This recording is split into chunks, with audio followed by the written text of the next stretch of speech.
Mr. Leopold Bloom ate with relish the inner organs of beasts and fowls.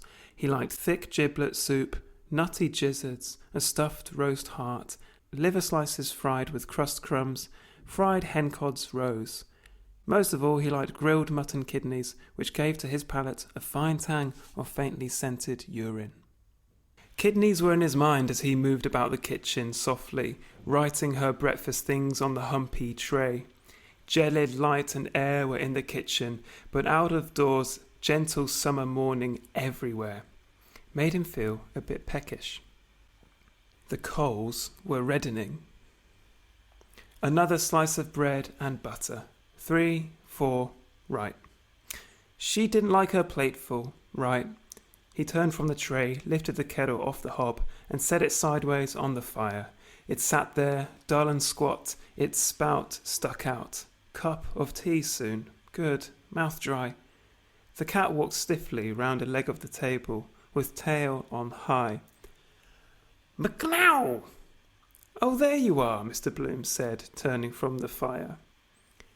The cat mewed in answer and stalked again stiffly round a leg of the table, mewing. Just how she stalks over my writing table. Brr, scratch my head. Brr. Mr. Bloom watched curiously, kindly the lithe black form, clean to see the gloss of her sleek hide, the white button under the butt of her tail, the green flashing eyes. He bent down to her, his hands on his knees. "Milk for the pussons," he said. "McNow!" the cat cried. "They call them stupid. They understand what we say better than we understand them. She understands all she wants to. Vindictive too. Cruel. Her nature. Curious mice never squeal. Seem to like it. Wonder what I look like to her. Height of a tower? No, she can jump me." "Afraid of the chickens she is," he said mockingly. "Afraid of the chooks. I never saw such a stupid pussons as the pussons." "Mcrow!" the cat said loudly. She blinked up out of her avid shame-closing eyes, mewing plaintively and long, showing him her milk-white teeth. He watched the dark eye-slits narrowing with greed till her eyes were green stones. Then he went to the dresser, took the jug Hanlon's milkman had just filled for him, poured warm bubbled milk on a saucer, and set it slowly on the floor. "Grrr!" she cried, running to lap. He watched the bristles shining wirily in the weak light as she tipped 3 times and licked lightly. Wonder if it is true, if you clip them they can't mouse after. Why? They shine in the dark perhaps, the tips, or kind of feelers in the dark perhaps. He listened to her licking lap. Ham and eggs? No. No good ham and eggs with this drought. Want pure fresh water. Thursday. Not a good day either for a mutton kidney at Buckley's. Fried with butter, a shake of pepper. Better a pork kidney at Dlugatch's. While the kettle is boiling. She laps slower, then licking the saucer clean. Why are their tongues so rough? To lap better. All porous holes. Nothing she can eat? He glanced round him. No. On quietly creaking boots he went up the staircase to the hall, paused by the bedroom door. She might like something tasty. Thin bread and butter she likes in the morning, still perhaps once in a way. He said softly in the bare hall, "I'm going round the corner, be back a minute." And when he heard his voice say it, he added, "You don't want anything for breakfast?" A sleepy, soft grunt answered, No, she didn't want anything. He heard then a warm, heavy sigh, softer, as she turned over the loose brass quoits of the bedstead jingled. Must get those settled, really. Pity, all the way from Gibraltar. Forgotten any little Spanish she knew. Wonder what her father gave for it. Old style. Ah, yes, of course. Bought it at the governor's auction. Got a short knock. Hard as nails at a bargain, old Tweedy. Yes, sir. At Plevna, that was. I rose from the ranks, sir, and I'm proud of it. Still he had brains enough to make that corner in stamps. Now that was far-seeing. His hand took his hat from the peg over his initialed heavy overcoat, and his lost property office second-hand waterproof. Stamps, sticky back pictures. Dare say lots of officers are in the swim too, course they do. The sweated legend in the crown of his hat told him mutely, Plasto's high-grade ha. He peeped quickly inside the leather headband. White slip of paper, quite safe. On the doorstep he felt in his hip pocket for the latchkey. Not there. In the trousers I must lift off. Must get it. Potato I have. Creaky wardrobe. No use disturbing her. She turned over sleepily that time. He pulled the hall door to after him very quietly, more, till the foot-leaf dropped gently over the threshold, a limp lid. Looked shut. All right till I come back anyhow. He crossed to the bright side, avoiding the loose cellar flap of number 75. The sun was nearing the steeple of George's church. Be a warm day, I fancy, especially in these black clothes feel it more. Black conducts, reflects, is it, the heat? But I couldn't go in that light suit. Make a picnic of it. His eyelids sank quietly often as he walked in happy warmth. Boland's bread van delivering the trays are daily, but she prefers yesterday's loaves, turnovers, crisp crowns, hot. Makes you feel young. Somewhere in the east, early morning, set off at dawn. Travel round in front of the sun, steal a day's march on him. Keep it up forever, never grow a day older technically. Walk along a strand, strange land, come to a city gate, sentry there, old ranker too, old Tweedy's big moustaches, leaning on a long kind of spear. Wander through Orne streets, turbaned faces going by, dark caves of carpet shops, big man, Turco, the terrible, seated cross-legged, smoking a coiled pipe. Cries of sellers in the streets, drink water scented with fennel, sherbet. Dander along all day, might meet a robber or two, well, meet him. Getting on to sundown, the shadows of the mosques among the pillars, priest with a scroll rolled up, a shiver of the trees, signal, the evening wind. I pass on, fading gold sky. A mother watches me from her doorway. She calls her children home in the dark language. High wall, beyond strings twanged. Night sky, moon, violet, colour of Molly's new garters, strings. Listen. A girl playing one of those instruments, what do you call them? Dulcimers. I pass. Probably not a bit like it, really. Kind of stuff you read in the track of the sun. Sunburst on the title page. He smiled, pleasing himself. What Arthur Griffin said about the headpiece over on the Freeman Leader. A home rule sun rising up in the northwest from the laneway behind the Bank of Ireland. He prolonged his pleased smile. Ikey touched that. Home rule sun rising up in the northwest. He approached Larry O'Rourke's. From the cellar grating floated up the flabby gush of porter. Through the open doorway the bar squirted out whiffs of ginger, tea dust, biscuit mush. Good house, however, just the end of the city traffic. For instance, Morley's down there, NG as position. Of course, if they ran a tram line along North Circular from the cattle market to the quays, value would go up like a shot. Bald head over the blind, cute old codger, no use canvassing him for an ad. Still, he knows his own business best. There he is, sure enough, my bold Larry, leaning against the sugar bin in his shirt sleeves, watching the aproned curate swab up with mop and bucket. Simon Dedalus takes him off to a tea with his eyes screwed up. Do you know what I'm going to tell you? What's that, Mr. O'Rourke? Do you know what? The Russians.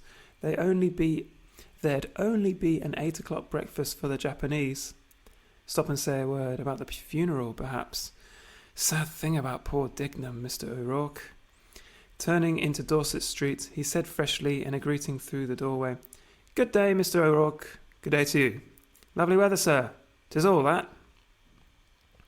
Where do they get the money? Coming up red-head curates from the county Leitrim, rinsing empties, and old man in the cellar, Then, lo and behold, they blossom out as Adam Findlatters or Dan Talons. Then think of the competition, general thirst. Good puzzle would be to cross Dublin without passing a pub. Save it they can't. Off the drunks, perhaps. Put down 3 and carry 5. What is that? A bob here and there, dribs and drabs? On the wholesale orders, perhaps. Doing a double shuffle with the town travellers. Square it, you with the boss, and we'll split the job, see? How much would that tot to off the porter in the month? Say 10 barrels of stuff. Say he got 10% off. More. 15. He passed St. Joseph's National School. Brats clamour. Windows open. Fresh air helps memory. Or a lilt. A, B, C, Def, E, G, Kelomen, O, P, Q, Rust, U, V, W. Boys, are they? Yes. Inish Sturk, Inish Stark, Inish Boffin, at their jogger fry. Mine, Sleeve Bloom. He halted before Dlugatch's window, staring at the hanks of sausages, Polonaise, black and white. 15 multiplied by. The figures whitened in his mind, unsolved, displeased. He let them fade. The shiny links, packed with force meat, fed his gaze as he breathed in tranquilly the lukewarm breath of cooked, spicy pig's blood. A kidney oozed blood gouts on the willow-patterned dish, the last. He stooped by the next-door girl at the counter. Would she buy it too? Calling the item from a slip in her hand. Chapped washing soda.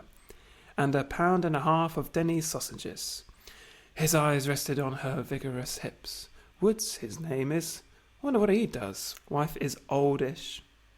New blood. No followers allowed. Strong pair of arms. Whacking a carpet on the clothesline. She does whack it, by George. The way her crooked skirt swings at each whack. The ferret-eyed pork butcher folded the sausage he had snipped off with blotchy fingers, sausage pink. Sound meat there, like a stall-fed heifer.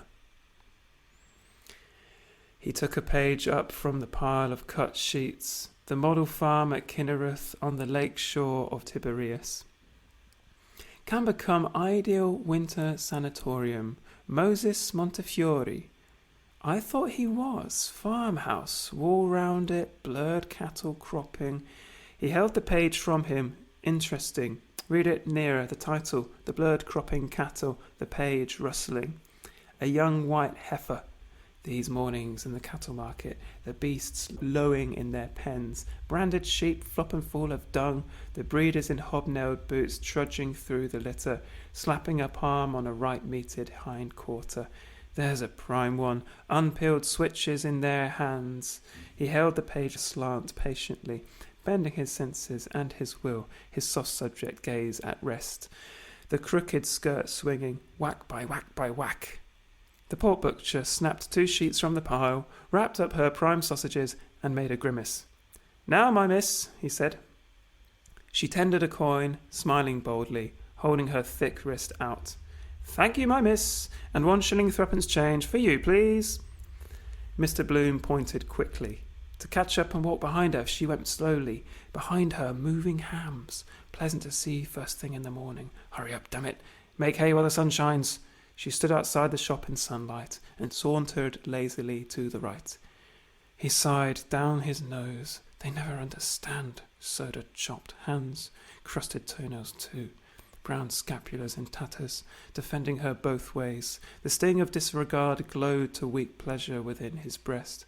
For another, a constable off-duty cuddling her in Eccles Lane. They like them sizable, prime sausages. Oh, please, Mr. Policeman, I'm lost in the wood. 3pence, please. His hand accepted the moist, tender gland and slid it into a side pocket. Then it fetched up 3 coins from his trousers pocket and laid them on the rubber prickles. They lay, were read quickly, and quickly slid, disc by disc, into the till. Thank you, sir. Another time. A speck of eager fire from Fox eyes thanked him.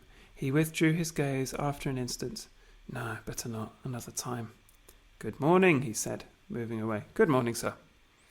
No sign. Gone. What matter? He walked back along Dorset Street, reading gravely.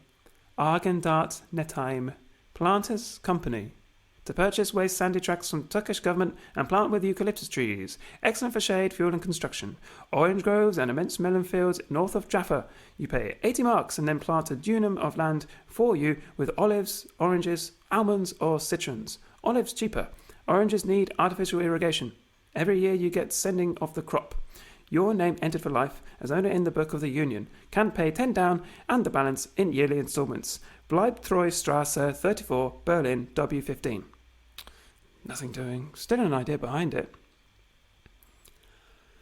He looked at the cattle, blurred in silver heat. Silver-powdered olive trees, quiet long days, pruning, ripening. Olives are packed in jars, eh? I have a few left from Andrew's.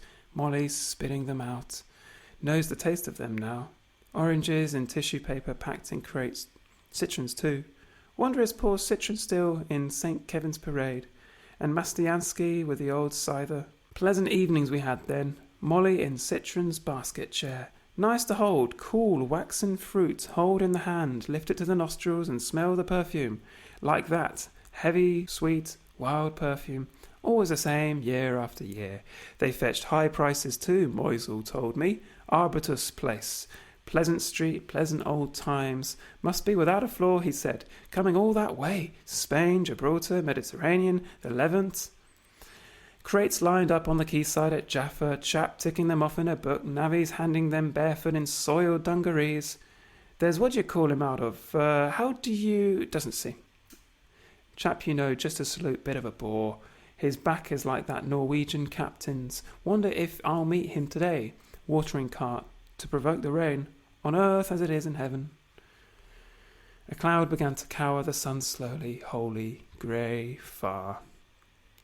No, not like that. A barren land, bare waste, volcanic lake, the Dead Sea. No fish, weedless, sunk deep in the earth.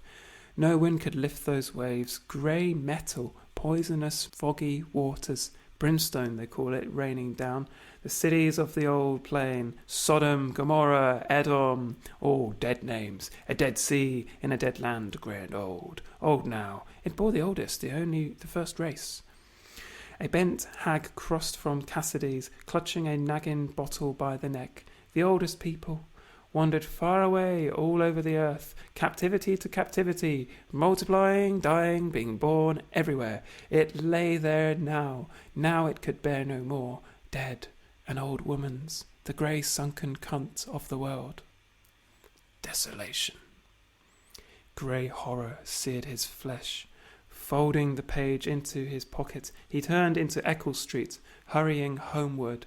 Cold oil slid along his veins, chilled his blood. Age crusting him with a salt cloak. Well, I am here now. Yes, I'm here now. Morning mouth, bad images. Got up wrong side of bed. Must begin again those Sandoz exercises. On the hands down, blotchy brown brick houses. Number 80 still on let. Why is that? Valuation is only 28. Towers, Battersby, North, MacArthur. Parlour windows plastered with bills. Plasters on a sore eye. To smell the gentle smoke of tea, fume of the pan, sizzling butter. Be near her ample bed-warmed flesh. Yes, yes. Quick warm sunlight came running from Berkeley Road, swiftly, in slim sandals, along the brightening footpath. Runs, she comes to meet me, a girl with gold on the wind. 2 letters and a card lay on the hall floor. He stooped and gathered them. Mrs. Marion Bloom. His quickened heart slowed down at once. Bold hand, Mrs. Marion. Poldy!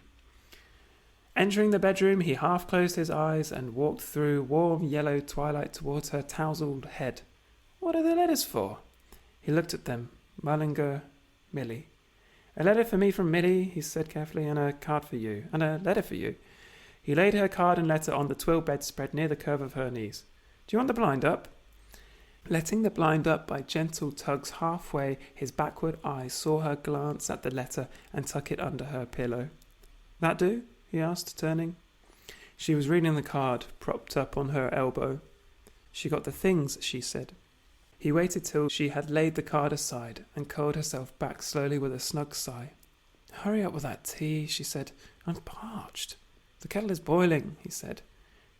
But he delayed to clear the chair, her striped petticoat, tossed soiled linen, and lifted all in an armful onto the foot of the bed. As he went down the kitchen stairs, she called, "Poldy!" "What? Scald the teapot?"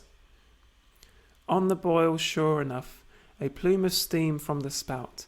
He scalded and rinsed out the teapot and put in 4 full spoons of tea, tilting the kettle and then to let the water flow in. Having set it to draw, he took off the kettle, crushed the pan flat on the live coals, and watched the lump of butter slide and melt. While he unwrapped the kidney, the cat mewed hungrily against him. Give her too much meat, she won't mouse. Say they won't eat pork. Kosher. Here. He let the blood-smeared paper fall to her and dropped the kidney amid the sizzling butter sauce. Pepper. He sprinkled it through his fingers ringwise from the chipped egg cup. Then he slit open his letter, glancing down the page and over. Thanks, Newtown, Mr. Coughlin, Lough Owel Picnic, young student, Blazes Boylan Seaside Girls. The tea was drawn. He filled his own moustache cup, sham crown derby, smiling. Silly Millie's birthday gift. Only 5 she was then, no wait, 4. I gave her the amberoid necklace she broke, putting pieces of folded brown paper in the letterbox for her. He smiled, pouring. Oh, Millie Bloom, you are my darling. You are my looking-glass from night to morning. I'd rather have you without a farthing than Katie Kioff with her ass and garden. Poor old Professor Goodwin. Dreadful old case. She was a courteous old chap. Old-fashioned way he used to bow to Molly off the platform. And the little mirror in his silk hat. The night Millie brought it into the parlour. Oh, look what I found in Professor Goodwin's hat. Oh, we laughed, sex breaking out even then. Pert little piece she was. He prodded a fork into the kidney and slapped it over, then fitted the teapot on its tray. Its hump bumped as he took it up. Everything on it? Bread and butter, 4. Sugar, spoon, her cream. Yes. He carried it upstairs, his thumb hooked in the teapot handle.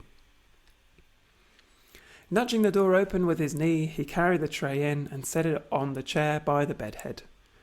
What a time you were, she said. She set the brasses jingling as she raised herself briskly, an elbow on the pillow. He looked calmly down on her bulk between her large soft bubs, sloping within her nightdress like a she-goat's udder. The warmth of her couched body rose on the air, mingling with the fragrance of the tea she poured. A strip of torn envelope peeped from under the dimpled pillow. In the act of going, he stayed to straighten the bedspread. Who was that letter from? He asked. Bold hand. Marion. Oh, Boylan, she said. He's bringing the programme. What are you singing? La Chitarem, with J.C. Doyle, she said, and Love's Old Sweet Song. Her full lips, drinking, smiled. Rather stale smell that incense leaves next day, like foul flower water. Would you like the window open a little?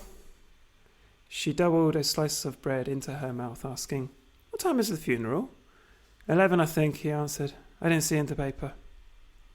Following the pointings of her finger, he took up a leg of her soiled drawers from the bed. No? Then a twisted grey garter looped round a stocking, rumpled, shiny sole. No, that book. Oh, the stocking, her petticoat. It must have fell down, she said. He felt here and there. Voglio e non vorrei. Wonder if she pronounces that right. Voglio. Not in the bed. Must have slipped down. He stooped and lifted the valance. The book, fallen, sprawled against the bulge of the orange-keyed chamber pot. Show here, she said. I put a mark in it. There's a word I wanted to ask you. She swallowed a draught of tea from her cup held by knot handle and, having wiped her fingertips smartly on the blanket, began to search the text with the hairpin till she reached the word. Men in what? He asked. Here, she says. What does that mean? He leaned downward and read near her polished thumbnail. Metempsychosis. Yes, who's he when he's at home? Metempsychosis, he said, frowning. It's Greek, from the Greek. That means transmigration of the souls. Oh, rocks, she said. Tell us in plain words. He smiled, glancing askance at her mocking eyes, the same young eyes, the first night after the charades, Dolphin's Barn. He turned over the smudged pages. Ruby, the pride of the ring. Hello. Illustration. Fierce Italian with carriage whip. Must be Ruby, pride of the on the floor, naked. Sheet kindly lent. The monster Maffei desisted and flung his victim from him with an oath.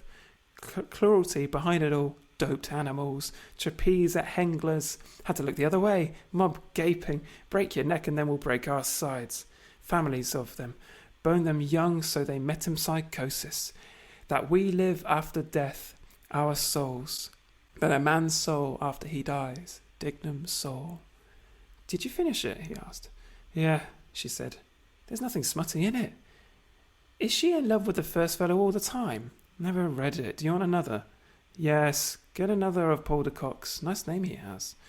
She poured more tea into her cup, watching it flow sideways.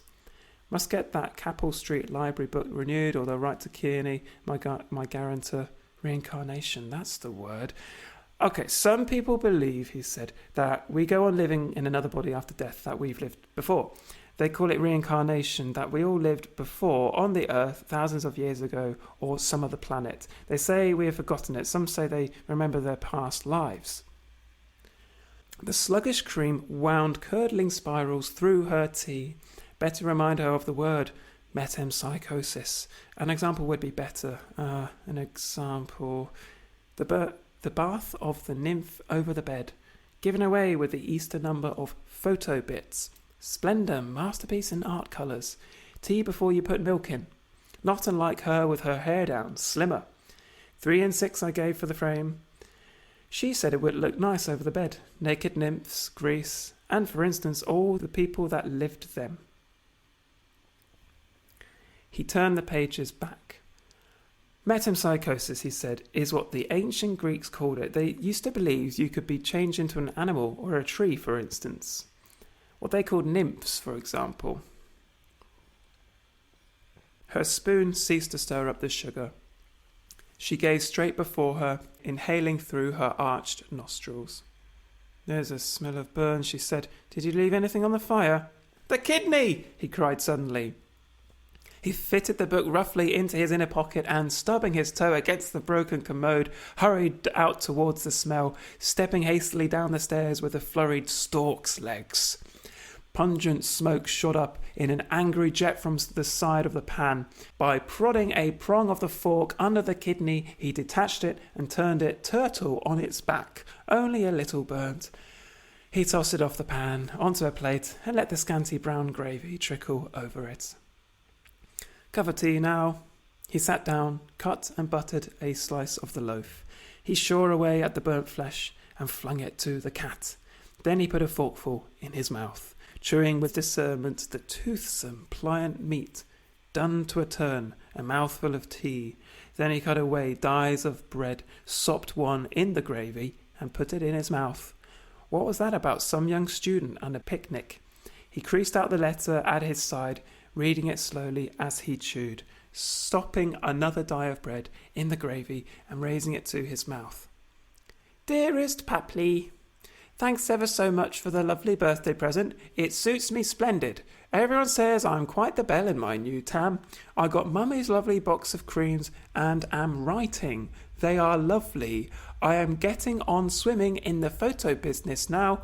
Mr. Coughlin took one of me and Mrs. will send when developed. We did great beers yesterday. Fair day and all the beef to the heels we're in.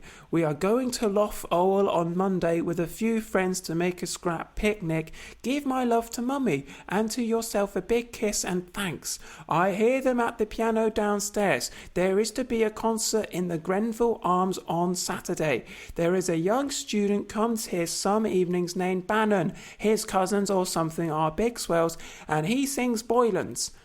I was on the pop of writing Blazes Boylan's song about those seaside girls. Tell him silly Millie sends my best respects. I must now close with fondest love. Your fond daughter, Millie. P.S. Excuse bad writing, I'm in hurry. Bye-bye. M. 15 yesterday. Curious. 15th of the month too. Her first birthday away from home. Separation. Remember the summer morning she was born. Running to knock up Mrs. Thornton in Denzille Street. Jolly old woman. Lots of babies she must have helped into the world. She knew from the first poor little Rudy wouldn't live. Well, God is good, sir. She knew at once. He would be 11 now if he had lived. His vacant face stared pityingly at the postscript. Excuse bad writing. Hurry. Piano downstairs. Coming out of her shell. Row with her in the XL cafe about the bracelet. Wouldn't eat her cakes or speak or look. Saucebox. He sopped other dies of bread in the gravy and ate piece after piece of kidney. 12 and 6 a week. Not much. Still, she might do worse. Music hall stage. Young student. He drank a draught of cooler tea to wash down his meal. Then he read the letter again. Twice. Oh well, she knows how to mind herself, but if not, well, no, nothing has happened. Of course it might. Wait in any case till it does. A wild piece of goods. Her slim legs running up the staircase. Destiny, ripening now. Vain, very. He smiled with troubled affection at the kitchen window. Day I caught her in the street, pinching her cheeks to make them red. Anemic a little, was given milk too long. On the Erin's king, that day around the Kish.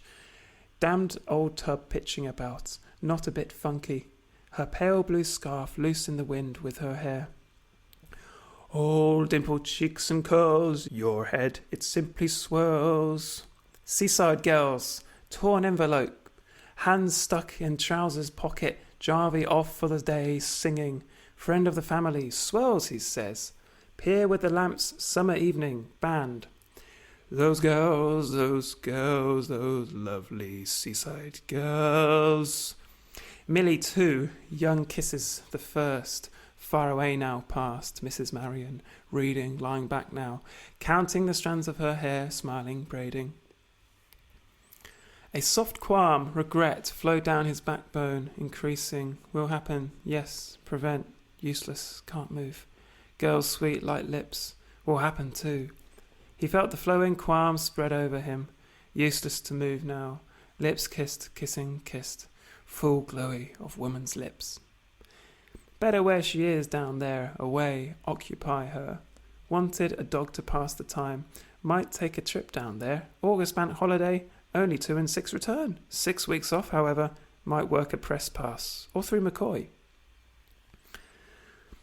The cat, having cleaned all her fur, returned to the meat-stained paper, nosed at it, and stalked to the door. She looked back at him, mewing. Wants to go out. Wait before a door, sometime it will open. Let her wait. Has the fidgets. Electric. Thunder in the air. Was washing at her ear with her back to the fire too. He felt heavy, full. Then a gentle loosening of his bowels. He stood up, undoing the waistband of his trousers. The cat mewed at him. Meow, he said in answer. Wait till I'm ready. Heaviness. Hot day coming. Too much trouble to fag up the stairs to the landing. A paper. He liked to read at stall. Hope no ape comes knocking just as I'm in. In the table drawer he found an old number of Titbits. He folded it under his armpit, went to the door and opened it. The cat went up in soft bounds. Wanted to go upstairs, curled up in a ball on the bed. Listening, he heard her voice.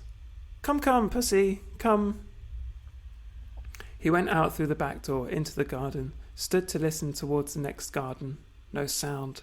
Perhaps hanging clothes out to dry. The maid was in the garden. Fine morning. He bent down to regard a lean file of spearmint growing by the wall. Make a summer house here. Scarlet runners, Virginia creepers. Want to manure the whole place over. Scabby soil. A coat of liver of sulphur.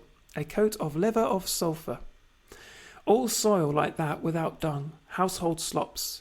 Loam, what is this that is? The hens in the next garden, their droppings are very good too. Are very good top dressing. Best of all, though, are cattle, especially when they are fed on those oil cakes, mulch of dung. Best thing to clean ladies' kid gloves, dirty clean, sashes too. Reclaim the whole place. Grow peas in that corner there, lettuce. Always have fresh greens then. Still gardens have their drawbacks. That bee or blue bottle here, Whit Monday. He walked on. Where is my hat, by the way? Must have put it back on the peg, or hanging up on the floor. Funny I don't remember that. Hall stand too full. 4 umbrellas, her rain cloak, picking up the letters. Drago's shop bell ringing. Queer, I was just thinking that moment, brown brilliantined hair over his corner. Just had a wash and brush up. Wonder, have I time for a bath this morning? Tara Street. Chap in the pay box, they got away, James Stevens. Chap in the pay box, there got away, James Stevens, they say. O'Brien. Deep voice that fellow Lukács has. Argendart, what is it? Now, my miss enthusiast. He kicked open the crazy door of the Jakes. Better be careful not to let those trousers dirty for the funeral. He went in, bowing his head under the low lintel, leaving the door ajar. Amid the stench of mouldy lime wash and stale cobwebs, he undid his braces. Before sitting down, he peered through a chink up at the next door windows. The king was in his counting house. Nobody. A squat on the cuck stool, he folded out his paper, turning its pages over on his bared knees. Something new and easy, no great hurry. Keep it a bit. Our prize titbit, Matcham's masterstroke, written by Mr. Philip Beaufoy, Playgoers Club, London. Payment at the rate of 1 guinea a column has been made to the writer. 3.5, £3 and 3, £3 13 and 6. Quietly he read, restraining himself. The first column and, yielding but resisting, began the second. Midway his last resistance yielding, he allowed his bowels to ease themselves quietly as he read, reading still patiently that slight constipation of yesterday, quite gone. Hope it's not too big, bring on piles again. No, just right, so, costive. 1 tabloid of Cascara Sagrada. Life might be so. It did not move or touch him, but it was something quick and neat. Print anything now. Silly season. He read on, seated calm above his own rising smell. Neat, certainly. Matcham often thinks of the masterstroke by which he won the laughing which, who now, begins and often ends morally, hand in hand. Smart. He glanced back through what he had read, and, while feeling his water flow quietly, he envied kindly Mr. Beaufoy, who had written it and received payment of £3 13 and 6. My Manager sketch by Mr. and Mrs. L.M. Bloom. Invent a story for some proverb, which time I used to try jotting down on my cuff what she said dressing. Dislike dressing together, nicked myself shaving, biting her nether lip, hooking the placket of her skirt, timing her, 9:15. Did Roberts pay you yet? 9:20. What had Greta Conway on? 9:25. What possessed me to buy this comb? 9:24. I'm swelled after that cabbage, a speck of dust on the patent leather of her boots. Rubbing smartly in each turn a welt against her stockinged calf, morning after the bazaar dance when May's band played Ponchielli's Dance of the Hours. Explained that. Morning hours, noon, then evening coming on, then night hours. Washing her teeth. That was the first night. Her head dancing, her fan sticks clicking. Is that Boylan Will off? He has money. Why? I noticed he had a good rich smell of his breath dancing. No use humming then. Allude to it. Strange kind of music that last night. The mirror was in shadow. She rubbed her hand glass briskly on her woolen vest against her full wagging bub. Peering into it, lines in her eyes. It wouldn't pan out somehow. Evening hours, girls in grey gauze. Night hours then, black with daggers and eye masks. Poetical idea, pink, then golden, then grey, then black. Still, true to life also, day, then the night. He tore away half the price story sharply and wiped himself with it. Then he girded up his trousers, braced and buttoned himself. He pulled back the jerky, shaky door of the Jakes and came forth from the gloom into the air. In the bright light, lightened and cooled in limb, he eyed carefully his black trousers, the ends, the knees, the hocks of the knees. What time is the funeral? Better find out in the paper. A creak and a dark were in the air high up. The bells of George's church, they told the hour, loud, dark, iron. Hey ho, hey ho, hey ho, hey ho, hey ho, hey ho. 2:15. There again, the overtone following through the air. A third. Poor Dignam.